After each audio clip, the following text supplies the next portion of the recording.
असा गुनहगार न जो रोई गम लागे छड्यो हाँ मुझे शान वारे है मुझे मान वारे है मुझे शान वारे नबी कम ठागे छड्यो हाँ मुझे शान वारे नबी कम ठागे छड्यो हाँ गुनहगार न जो रोई गम लागे छड्यो हाँ मुझे शान वारे है मुझे मान वारे नबी इन आशिकत खणी करे झूमी सुभान अल्लाह जो आवाज अचे मुझे शान वारे मुझे मान वारे नबी कम ठागे छड्यो भा मुझे शान वारे नबी कम ठागे छड्यो भा गुनहगार न जो रोई गम लागे छड्यो भा मुझे शान वारे नबी कम ठागे छड्यो भा मुझे मान वारे नबी कम ठागे छड्यो भा गुनहगार न जो रोई गम लागे छड्यो भा मुझे शान वारे मुझे मान वारे नबी हाय पुछी डिसगार खत साईं के जी सार में पुछी डिसगार खत साईं के जी सार में रोई रोई पगड़ कया अल्लाह के जे प्यार में असा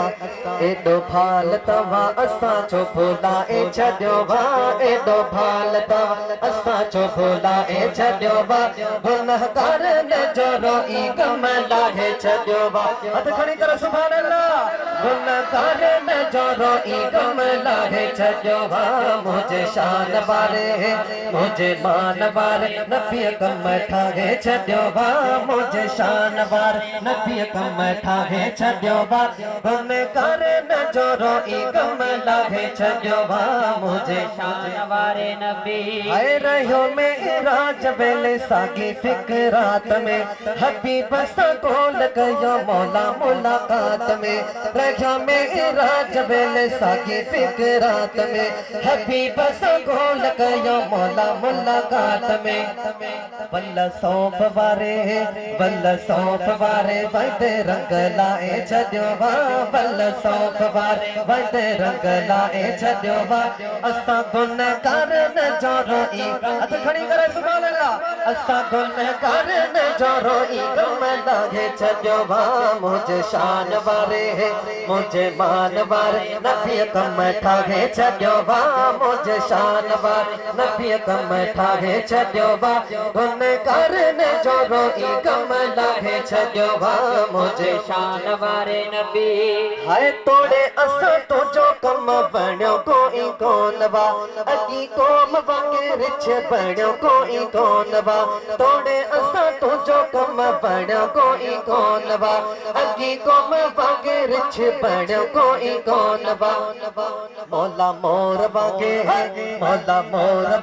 चेहरो चमकाए छड्यो वा मौला मोर वांगे चेहरो चमकाए छड्यो वा गुनहगार न जो रोई गम लागे छड्यो वा मुझे शान वारे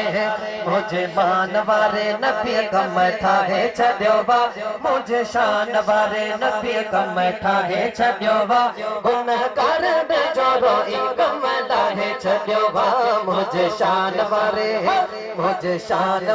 नबी चो सुभान अल्लाह हाय रहतो जे कौम में ही जन्ना पे रसूल वा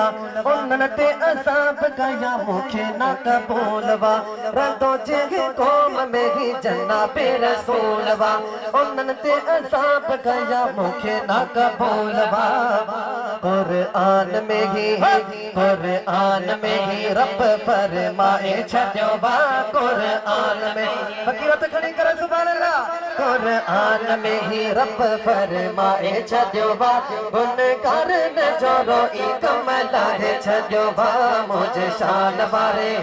मुझे मान वारे नबी कम ठागे छड्यो वा गुनहगार न जो रोई गम लागे छड्यो वा मुझे शान वारे नबी है नकामों में किने की आना भलो आमाल आ नकामों में की आना भलो आमाल वा केड़ो अज़मी भला बेचारे जो हाल वा केड़ो अज़मी भला बेचारे जोहान आ रुको ना उसना खानिया में लिखा है छड्यो बा रुको ना उसना खानिया में लिखा है छड्यो बा गुने करन छोरो ई गम लागे छड्यो बा मुझे शान बारे मुझे मान बारे नबी कम ठागे छड्यो बा मुझे शान बार नबी कम ठागे छड्यो बा गुने करन छोरो ई गम लागे छड्यो बा मुझे शान बारे सुभान अल्लाह।